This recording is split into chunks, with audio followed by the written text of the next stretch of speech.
এই মুহূর্তে একটা বড় খবর আপনার জন্য জানিয়ে রাখি, বিজেপির ফাইনাল প্রার্থী তালিকাও বেরিয়ে গেল। বরানগর থেকে প্রার্থী হচ্ছেন সজল ঘোষ।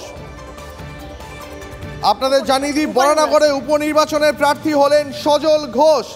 বিজেপির উপনির্বাচনের তালিকা বেরোলো, সেখানে বরানগর থেকে তাপস রায় ছেড়ে আসা কেন্দ্র, সেখান থেকে প্রার্থী হলেন সজল ঘোষ।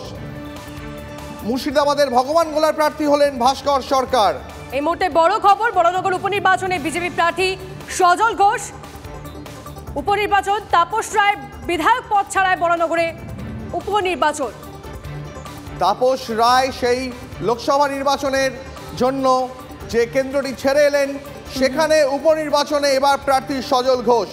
আমরা এর আগেও TV9 বাংলা একাধিকবার জানিয়েছিল তাপস রায় ছেড়ে আসা কেন্দ্র বরানগরে, সেখানে সজল ঘোষকে প্রার্থী করা হতে পারে। সজল ঘোষ নিজে জানিয়েছিলেন তাপস রায় তার এককালের রাজনীতির গুরু, কার্যত গুরুর ছেড়ে আসা কেন্দ্রে এবার প্রার্থী হলেন শিষ্য। আরেকটি কেন্দ্র ভগবান গোলায় বিজেপির প্রার্থী হলেন ভাস্কর সরকার। সজল ঘোষের সঙ্গে সরাসরি আমরা কথা বলার চেষ্টা করব এই মুহূর্তে।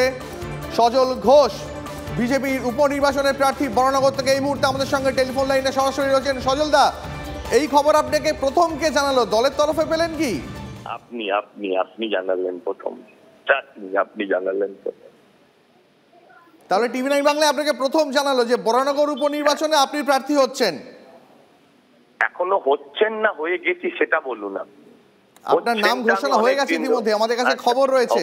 ওকে তালিকা বেরিয়েছে, সেই তালিকায় আপনার নাম রয়েছে সজল দা। তাহলে আপনি জানালেন। ধন্যবাদ।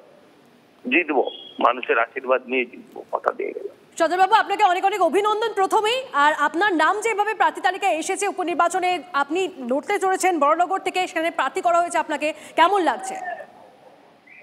আমার মতন একটা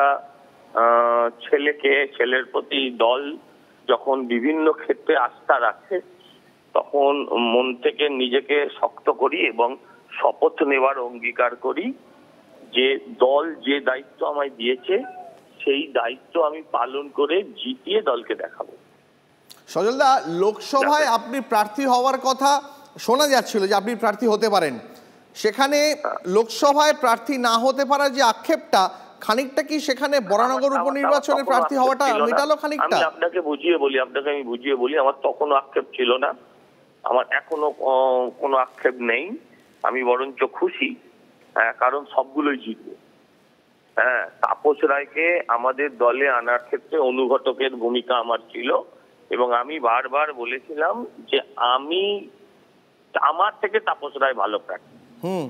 আমি মনে করছি উত্তর কলকাতায় আমি তাপস রায়। ঠিক আছে, ঠিক। আপনার একদা রাজনৈতিক গুরু তাপস রায়, সে কথাও আপনি বলেছিলেন, তার ছেড়ে আসা কেন্দ্রে আপনি প্রার্থী হচ্ছেন, আপনার ওপর প্রেশার কতটা থাকবে? কোনো প্রেশার নেই, জিতবো। আর 1 জুন বলুন প্লিজ কন্টিনিউ। না, জিতবো আপনাদের আশীর্বাদ, মানে এলাকার মানুষের আশীর্বাদে, বাংলার মানুষের আশীর্বাদে। আচ্ছা, কে ভোট দেবে তৃণমূলকে ভোট দেওয়া মানে পাথর ঘরে অপার 50 কোটিকে সমর্থন করা।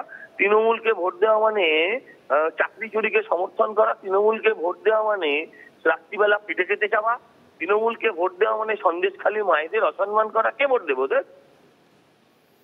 সজল দা, 1 জুন নির্বাচন, তার মানে হাতে কিন্তু খুব বেশি সময় নেই। প্রস্তুতিতে কবে থেকে নামবেন?